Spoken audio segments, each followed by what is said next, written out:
Hey guys, welcome back to Dusty Toys. In this video I'm going to do the part 2 to my Doctor Who video, which I'll be going over those up there, the character options line of Doctor Who action figures. Now before I start talking about those, I'm just going to talk about a couple of other things that should have been in the last video but I got after I filmed that. So the first one is Liberations of the Daleks. This is a 14th Doctor graphic novel, and it takes place before the 60th anniversary episodes, and it's the 4th Doctor against the Daleks. And speaking of the 60th anniversary and the 14th Doctor, I have the character options 14th Doctor Sonic Screwdriver. This is the deluxe edition, which has like shiny bits on it. I prefer the matte colour. So let me just turn the camera around and show you what it can do. So the button to make it do noises is here on the slider. So press it once, it makes the normal sound. Press it twice, it makes sort of a scanning sort of sound.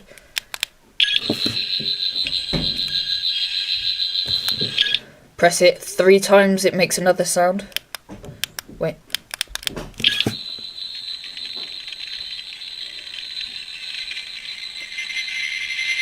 Press it 4 times, it makes a really annoying alarm sound. No.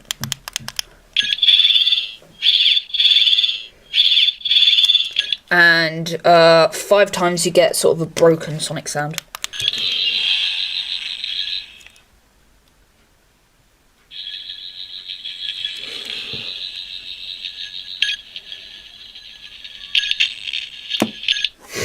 Having a look at it, there's a cage around the emitter area. This is area sort of reminiscent of the 10th Doctor's Sonic Screwdriver, and it's a combination of like all the modern Sonic Screwdrivers. So the top half is reminiscent of the 11th and 12th Doctor's Sonic Screwdriver. The centre section is like the 10th Doctor section or 10th Doctor Screwdriver, and then the bottom half is about the looks like the 11th Doctor's Sonic Screwdriver.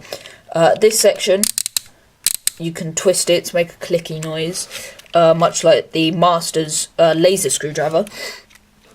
You have a sort of leather look on it, and if I can just get it on the right, you can sort of see the stitching, silver and gold sort of screw at the bottom. If you twist this to the left, it pops off, and you can see this is where you change the batteries out. So you take the screw off here, and that's where you put the batteries. On the button, I don't know if you can see that, if it focuses, there's a bit of Gallifreyan text, I'm not quite sure what it says, and the front emitter. When I press the button, you can see it light up down here, but it doesn't really light up at the main emitter. In fact, it's almost red. Pushing the slider up, it obviously kind of pops out. And the nice thing about this is that the button isn't on the side, so you can actually push it and pop it out, unlike with the 10th Doctor Sonic Screwdriver. When I press it, you can see 2 sort of little roundels light up, and it sort of lights up around here. So this is my favourite Sonic Screwdriver. I paid about £40 for this. It has gone down in price actually on the Character Options website, and they've just released at San Diego, I think, well at Comic-Con they've started selling the 15th Doctor Sonic Screwdriver, which I will not get because it looks like a TV remote. 3, 2, 1. Now I'm going to get on to what this video is actually meant to be about, the Character Options action figure line. Wait, hold on. The action figure line, or the Doctor Who action figure line from Character. Okay. 3, 2, 1. Now I'm going to get on to what this video is actually meant to be about, the action figure line of 3, 2, 1. Now I'm going to get on to what this video is actually meant to be about, the Doctor Who action figure line from Character Options. 3, 2, 1. So I'm going to split this video up into different sections of the different, like, 3, 2, 1. So I'm going to split this video up into different sections of different characters, of of different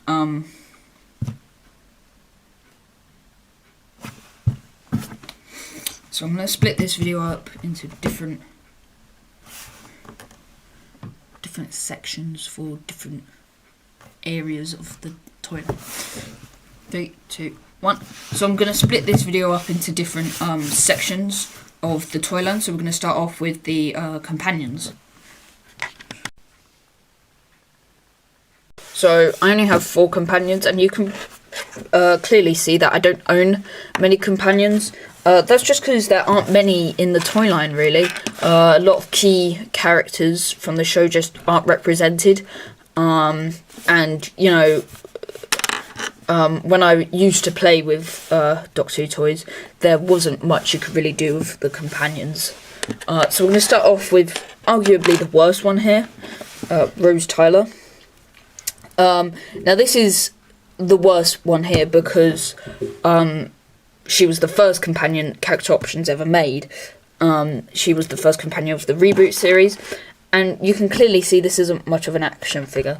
If you take a look at Martha from the later series, you can see, you know, she's got all areas of articulation in the knees, elbows, biceps, but Rose just is sculpted in a certain position, so she can really only stand in this position, and she does have some articulation, swivel here, there, swivel, a bit of movement there, no head movement, but it looks a bit odd when you move it, so you can really only put it in that one position. Now this came in the recent 9th Doctor B&M set, which came with Rose, the 9th Doctor, and a hologram 9th Doctor. So this does have a bit of a better paint job, but it's still not great, especially if you lift the hair up here. For some reason it's the same colour as her skin. So there's not much to say about this. She's got okay sculpting, I guess. You got the red shirt. I think it's from Parting of the Ways, the Series 1 finale. Now we're going to move on to Yasmin from the 13th Doctor B&M pack with Flux 13th Doctor, Flux Weeping Angel, and Yaz. As you can clearly see, this is a newer figure. She has much better articulation. There's articulation in the knees, thighs. You can bring her leg out like that if you want. That far forward, not really backwards.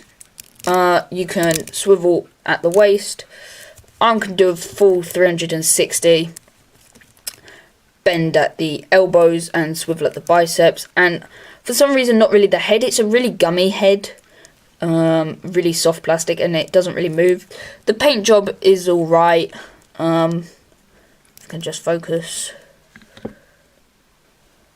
The paint job's alright, you know, you've got the silver on the belt buckle, and there's some red dots. I don't know if you can see that, red dots on the shirt here, and a pretty nice head sculpt. The articulation is completely the same for Martha. Her head just moves a bit better. This is an older figure, I think, from 2006, it says on the bottom of her foot. Some nice paint job for the jeans, a glossy plastic for the jacket, for the leather jacket, and a silver zip. You can even see a necklace there, and her earrings. Her nose is a bit chipped, which normally happens with these older figures. And then the best one by far out of all of these is Ace. So her head sculpt is okay. The paint job isn't great. Her articulation is hindered by the skirt. But the paint job on her jacket is really great with all the badges, like the Blue Peter badge. And underneath with her shirt. This is from Remembrance of the Daleks. But the reason this figure is so great is because of the accessories it came with. So it came with her rucksack, with her bat. But you can actually push this back piece off and take her bat out. which she can hold. Her hands are quite they're quite flexible, so they're really easy to move, but that means she doesn't grip things very well, but she can sort of grip her bat. Then she comes with 3 canisters of Nitro 9 from Remembrance of the Daleks, so 2 of them don't have caps on, 1 does. These in the show were used to destroy Daleks in Remembrance of the Daleks. And then she also came with a rocket launcher, which she used to destroy a Dalek, an Imperial Dalek in that episode, and the rocket can even come off. It's got some pretty nice paint job, the green, the yellow, and the silver at the top, and same with the actual launcher with some silver. So those are all the companion figures I own. Apart from Ace, there's really not much you can do with these. None of them came with accessories. They're more just display items, really. So now we're going to move on to the Doctors. So overall I have 6 figures of the Doctor, but there are only 4 different Doctors. 2 of them are duplicates. So let's have a little look more in depthly at each of them. So first we have the 4th Doctor, Tom Baker. This is my favourite Doctor. He has the long scarf, pretty nice detailing on the jacket. He's even got the little gold buttons on his jacket. You got the tie thingy and the tank top, and a shirt, and some nice detailing actually on the trousers and the shoes. This came in the B&M set with the 4th Doctor and the K1 robot. And to be honest, for a B&M set, it has some really good paint job, or has a really good paint job. You know, I don't know if you can see that, but there's some speckling on his hair. His hat is sculpted really nicely. It's a really nice figure.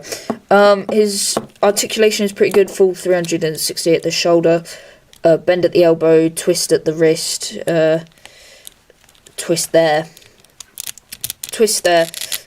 out but is hindered by the jacket, forwards, but the tie sort of hits it, bend at the knee, and a bit of head movement. Now you might notice that I have another scarfed 4th Doctor. He has a bit of a different face. This is the earlier one, and the only reason I got 2 was so that I could get the K1 robot, but also because the slightest amount of pressure on the scarf pushes his head off. This one, not at all. The reason for this is that this guy came with 2 heads, so you could either have his head in a hat smiling, or you could have his head without a hat and a solemn face. And you can just push that in his head or his neck. The thing is, neither of them fit properly. Even without the scarf, this doesn't want to click in. So it would make it so that, like, I never got it in a position where I liked it. Like, I don't really like this face sculpt. I find it a bit scary. So I wanted to use this one, but the scarf would hit this bit, the hair, and wouldn't allow the head to go down any further. Having a look at the actual body, it's basically the same as this, just a different paint job. And to be honest, a worse paint job. Those bits aren't coloured. This is a different costume from this one. This is from the episode Robot. I think this is from the Pyramids of Mars, where he didn't have like a speckling on the trousers, so it's more of a matte grey. So that is a bit of a shame, you know, for my second 4th Doctor. I'll get to the first one, 4th Doctor, my first 4th Doctor in another episode. These aren't actually all of my Doctors. There are 2 missing here because they came with TARDISes, so I'm going to show them in the next video. Now, he does come with an accessory, a tiny little sonic screwdriver, and you can see the actually quite nice paint job with the red there. I used to give it to him when I'd play with these, because they're literally both the same sculpt, just different heads, so they can both hold it. Both of the scarves are very nice, you know, correct colours and everything, and nice sculpting on the back. It's just a shame that this head doesn't want to stay on properly. Now to the 9th Doctors. Both of these came in the same set. I think they're both from Passing the Ways. Well, that one definitely is. This one is the purple jumper. It's got a new sculpt for Christopher Eccleston, and I think it looks quite nice. Nice sculpting. Same articulation as Tom Baker. He just can turn at the waist. He doesn't come with any accessories, but he did come with this for 9th Doctor. It's meant to be a hologram 9th Doctor, so you can sort of see where the refresh rate, I guess, from the episode. There is really nothing you can do with this apart from like have it displayed in the TARDIS playset, I guess. So, you know, it's a bit cool to see all those joints connect, but, you know, there's not much you can do with that. Now for my childhood 10th Doctor in tuxedo. So I don't actually own him in his blue suit. He has a... I don't know if you can see that. There's a...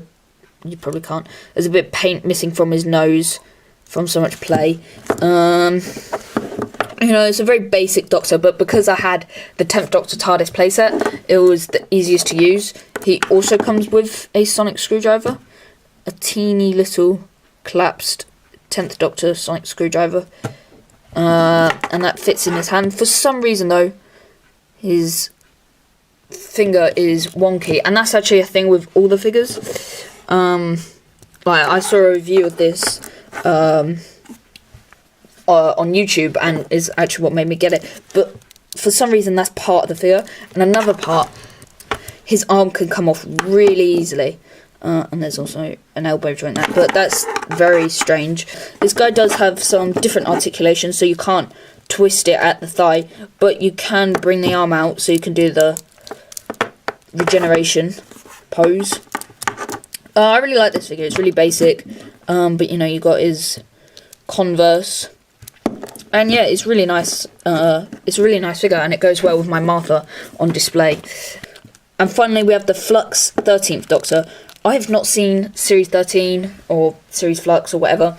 I thought Jodie Whittaker was a pretty good Doctor. I wouldn't say she was my favourite. I think the writing just let her down. And to be honest, the writing hasn't got much better. She didn't come with a sonic screwdriver, which is really annoying, because unlike my 9th Doctor, where he can just borrow the 10th Doctor's sonic screwdriver, and the 4th Doctor can just borrow the 4th Doctor's sonic screwdriver, I don't have any sonics that can go for the 13th Doctor. Her articulation is the worst out of all of these. You can't even... you can't twist it at the thigh. You can at the knee, but you can't bring it out like the 10th Doctor. The sculpting is pretty good, but she's the only one here on a ball joint. And yeah, it's a nice figure. I don't... there's not much of a display for her. She's right at the edge of the shelf, which I will show at the end of the video. Some nice paint jobs there. But now we're going to get on to the exciting bit of the video. The monsters. So I'm actually going to split the monsters section up into 3 different sections in itself, because there's just so many different variants of monsters in Doctor Who. So I'm going to split it up into random, just other ones that don't really fit into any category, Cybermen, and then Daleks. So let's get straight into it. Okay, so these are just the figures that didn't fit into any of the categories of Cybermen or Daleks. They are still monsters, I guess. So starting off over here, we have the Master. I can't remember the actor's name. It's a pretty good face sculpt, but very plasticky. It doesn't look very realistic. I think it's because it was sculpted, or no, made in skin tone plastic and not painted like that, so it just makes it look really odd. He's in Victorian clothing, like he was in the episode, so this is just like right after a regeneration. You can see some sculpting for a pocket watch, you know, sculpting here, a ring, I think that's a cravat. He doesn't have great articulation, bend at the knee, forwards, out, twist, bend at the elbow, swivel at the wrist, swivel at the bicep, full 360 at the shoulder, and probably 360 at the head, but I don't want to scratch the paint off. And you know, this guy, there's not much you can display him with as well. You can probably do a lot more with any of the other masters, but this is the one that the shop had in stock, and it's quite a nice figure. Now we're moving on to the Flux Weeping Angel. There are actually two different variants of this from the 13th Doctor B&M 3-pack set. There's one like this where it's sort of like just watching you, and then there's one that's like screaming. It's made in this sort of translucent blue plastic, so you can almost see through it, but you can actually see the joints, which is actually pretty cool. There's no movement in the legs, so it just stands. I mean, it's the best one that stands here. The face sculpt is quite nice. That's on a ball joint as well, full 360 movement in the shoulder, movement in the bicep, shoulder, no, elbow and the wrist, and some movement at the waist, but the wings can also move. And there's not much you can do with this either, but the only thing you can do with it is display it with the Flux 13th Doctor. Now finally we move on to the K1 robot, which if you were paying attention you'd know this came with the 4th Doctor. In a B&M set. So this is actually different from its first release, because on its first release these were red, and it's purple now. And this is by far the coolest one out of all three of these. It came from the episode Robot, which was the 4th Doctor's first episode, and the sculpting is just so great on here. All around is just really great. A great paint job, especially on the back as well. He does come with an accessory, the laser gun that was constructed for him in the episode, and he can hold that in his hand quite easily. The articulation is pretty good. You can move the head side to side, you can move the arms up or bend them at the elbow and swivel them. There's a lot of movement down here at the waist. You can move the legs up that far, no joint at the knee, and then you can move the toes up and down. He doesn't stand very well. If I were to shake this, he'd probably fall over, but I don't want him to break. And yeah, it's a pretty nice figure. It's just a shame of how like wobbly he is, so he doesn't stand very well. So yeah, those were the just random monsters from Doctor Who. So now we're going to move on to the Cybermen. And now we move on to the Cybermen. So starting off, I have 4 Cybermen. And I got them all around the same time. I got this one excluded from all the others, and the rest were bought off eBay in a bundle. So taking a look at this guy, this is an arm cannon Cyberman, and you'll understand why I pointed that out. So it does mean he can shoot, so he's the most interesting one out of all of them. This is the Cybus Cyberman from the 10th Doctor era. It has pretty good sculpting on the head, and just overall nice sculpting. The paint job does tend to wear down, it's worse on the other ones. This one's actually in pretty good nick. The silver, so it was sculpted, it was made in black, with black plastic, and then painted over with silver plastic, but in areas that silver paint has rubbed away and is showing up the black plastic. So taking a look at the articulation, this is basically the same for all of them. You've got a bit of tilt. I think this guy has got better tilt, yeah. Left and right, up and down. You can bring the arms out. This guy's a bit better. Bend at the elbow, bend at the twist at the wrist, and that is in a fist. That one's more of an outstretched hand. A bit of articulation at the waist, but I don't think it's really meant to. You can sort of bring the legs out, but they sort of twist. bend at the knees, and some movement left and right, like tilt and up and down, and swivel at the foot. So these two are basically the same, apart from the condition. They are the same, you know, handgun, arm gun. I think the heads are slightly different. I'm not really sure though. This guy, he has a much worn down face. You can see the plastic quite a bit more. But this guy doesn't have an arm gun. So there were two variants originally, an arm gun variant and no arm gun. And apart from that, it's basically the same, apart from the hand. But this guy's quite boring, like, there's not much to do with him. That one has more to do, but this guy just didn't really do much.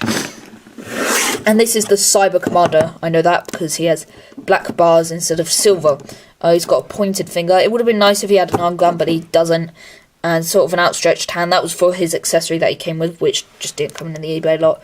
You can see where the plastic is rubbed off. Sadly, one leg, I don't know if you can see that, one leg is longer than the other, which is a bit annoying. And he's also missing his chest piece. So with this one, you're able to take out this chest piece here that's just sculpted in, but you're able to take that out and see the insides of a Cyberman. But I don't have that accessory. So overall, I really like the Cybermen. I much prefer like the Invasion Cyberman from the classic era. But these ones are nice, and they were a lot cheaper and a lot easier to build up an army. So now we move on to the final section of this video, the Daleks, which I think is the most interesting part.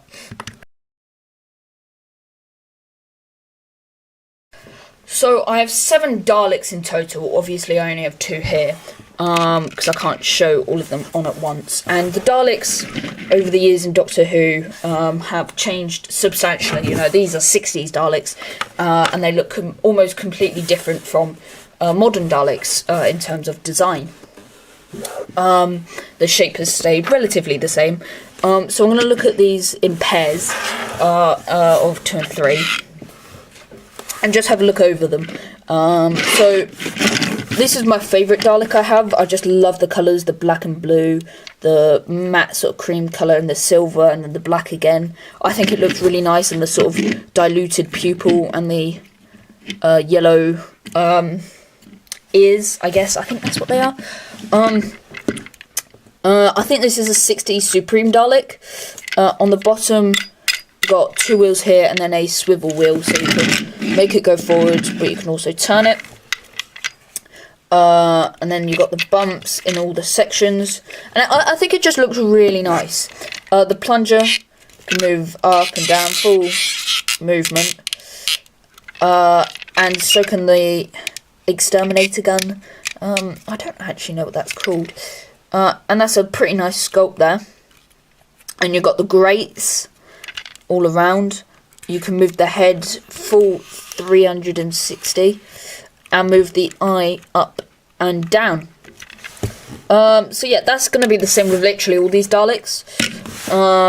This is a almost basically just a 60s Dalek, just with a different attachment at the plunger. I also really love this paint scheme. You can see on the eyes, this is more diluted down. This is less diluted. It's more open.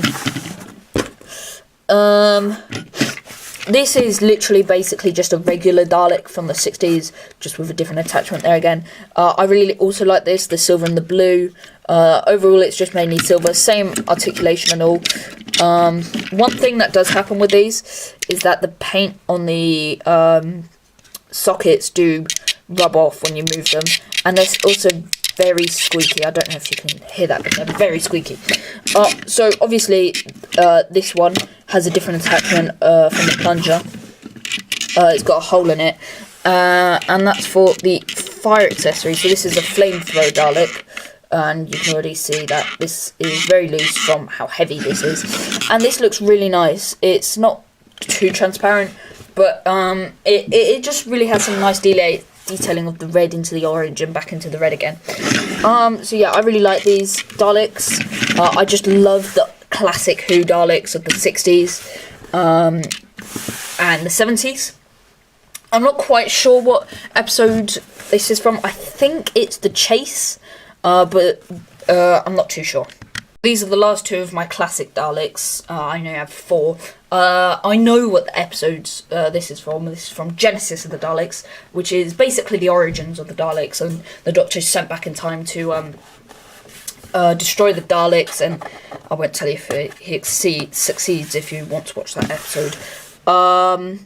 And it is one of my favourites. I really enjoy it. I'd probably say Remembrance of the Daleks is my favourite, and I'd probably also say the Imperial Daleks are my favourite design. I sadly don't have any Imperial Daleks. They are quite expensive. Now, it may not look like it, but there are differences between these two. So first, overall design, it's sort of like a greeny, brown, grey sort of colour. Which I really like. It fits for what it was in the episode. It was a Skaro soldier, which you'd have to understand if you watch the episode. Again, same articulation, just looser, not as loud. And a different sculpt. This is more pinched in downwards and flares out back over here.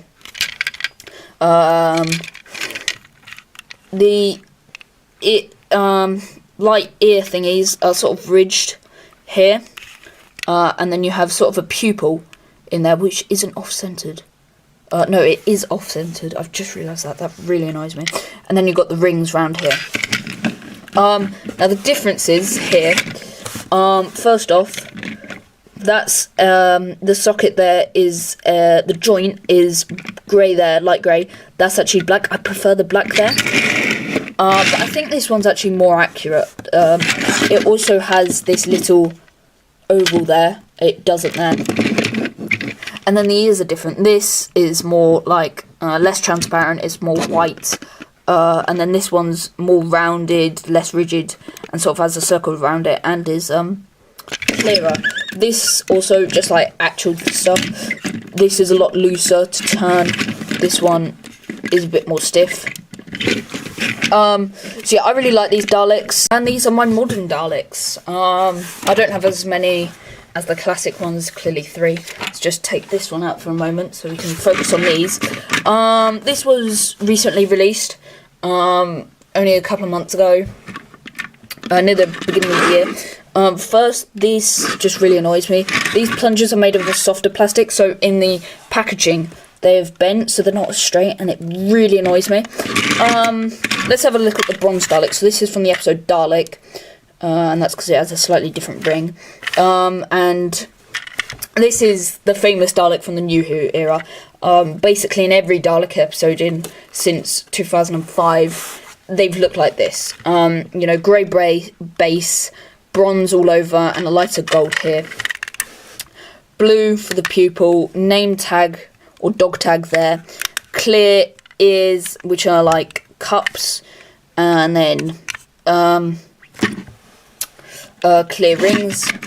Same articulation, up and down. But these ones just aren't glued in. I'm not sure if that is a fault of mine or all of them were like that, but for some reason the eyes comes out. But you can put it back in. Now, interestingly, this is just like modern Dalek. This one, so when these were first made, the proportions were wrong. You know, the gun was too big. The skirt wasn't right. It just was wrong. And that's how they made the original Dalek Sec, which is this black one. But then they did make a revised version of the Dalek, which is this, the smaller plunger, correct proportions. And they made a revised Dalek Sec in that sculpt. But for some reason, they only released it in America. So to my knowledge, this is the first time we got Dalek Sec in this, with the revised model in the UK. And Dalek Sec, it's an okay design. Matte black all over, but then glossy black up here, and that's about it. Obviously a different dog tag. If we just take a look, you can see different dog tag. Same problem with the eye stalk. It comes out. But I do like these. They are nice. They feel a lot cheaper than the classic Daleks. Which are probably just because they're a bit bigger. But yeah, I do like these. And obviously, you know, I did want these for a long time because I didn't have any modern Who Daleks in this design. But now moving on to the final figure of this episode video, and the final Dalek is ironically the first Dalek I ever got. It's the yellow Paradigm Dalek from the 11th Doctor era. I got this in a small shop in London, which didn't even really sell toys. It sold like random merchandise, and I think it might have been like a money exchange. It has sadly closed down now. This is my Supreme Dalek, basically. It feels even cheaper than those bronze Daleks that I just showed. It has a really big gun, but it also pops out. And I'm okay with the design. I think they approached the redesign incorrectly. I think they should have shown it as an upgrade to the Daleks, but not a replacement. Because they did end up going back to the original bronze Dalek. You know, same articulation. There's nothing different about that. Here on the ball joint, it does look like it should move left and right, like on here. But it doesn't, it's just up and down. The grates are different, they're face down and don't have holes going up. And yeah, it's nice, you have this thing on the back which doesn't do anything. The life of the Paradigm Daleks were cut short. They just weren't really a success. Everyone preferred the original bronze Dalek design. And I can understand why, you know, the bigger base, and it's just a bit extreme. This was, don't fix something if it's not broken, you know, and this wasn't broken. So yeah, they approached this wrong in the show. The toy, you know, it feels cheaper, but I do like it, and obviously I'm a bit biased, you know. This isn't my favourite Dalek, but it was my first one, so I have to give it, you know, a bit of a love. Finally, I just wanted to show the shelf I display all these action figures on. You can see, like, there's a Doctor here and the TARDIS that I haven't shown off that yet. I'll show that off in the next video. So you have the B&M electronic First Doctor TARDIS and the First Doctor. You have some just extra figures back there. The 4 classic Daleks. My first ever TARDIS, and my favourite Tom Baker figure with the K1 robot. My Cybermen, some graphic novels at the back, and Liberation of the Daleks there. 10th Doctor, the modern Daleks. The 10th Doctor Flight Control TARDIS, which I'm very excited to talk about in the next episode, and the 13th Doctor here. So there is actually like an order, so it goes from Classic Who, and then it goes up to newer and newer to New Who. And then down here, we do have the TARDIS playset, which I will talk about in the next episode. And so that is most of my Doctor Who action figure collection. I hope you enjoyed this video. So yeah, there will be a part 3 for the TARDISes. So I have 4 TARDISes, 2 of them electronic, 1 of them is just a plastic box, and then the TARDIS interior. So stay tuned for that, make sure you're subscribed. And obviously if you did enjoy this video, please give it a like, subscribe. The last video, the GameCube video, performed surprisingly well, getting over 100 views in a day. With my last video didn't even get 60 in 7 months. So I hope you enjoyed. Remember, like, subscribe, and that's it. See ya.